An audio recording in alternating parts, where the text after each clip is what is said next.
5 tips for creating a prototype of an electronic product. Welcome to this new episode.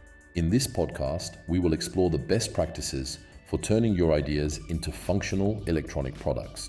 Today, we are going to talk about 5 essential tips for successful prototyping of your electronic product. The first tip is to clearly define the objectives of the prototype. Before diving headfirst into prototyping, it's crucial to know exactly what you want to validate, whether it's functionality, electronic design, or ergonomics. Identifying your objectives will help you focus your efforts effectively. Also specify the required level of precision, reliability, or robustness. For example, a quick exploration prototype to test an idea will not have the same requirements as a prototype close to the final version. The second tip is to test and iterate quickly. Perform functional tests as soon as the sub-assemblies are operational. Measure voltages, signals, and check communication between the different modules. Rapid iteration is essential to continuously improve your prototype. Third tip, pay attention to mechanical integration and heat dissipation.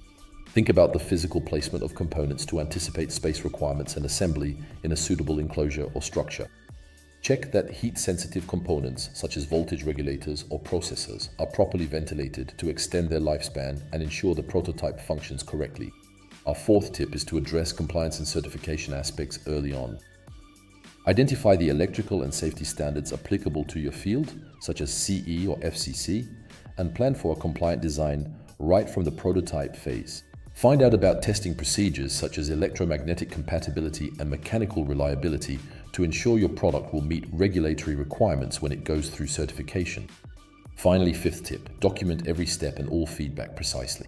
Keep a record of every hardware or software modification, as well as the observations gathered throughout the testing process. Centralize this information in a project management tool or a technical logbook to make collaboration easier and to track any potential issues.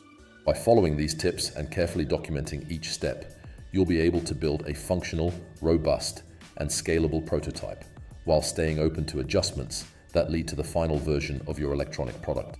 Thank you for listening to us. Don't forget to subscribe for more tips on designing and manufacturing a hardware product.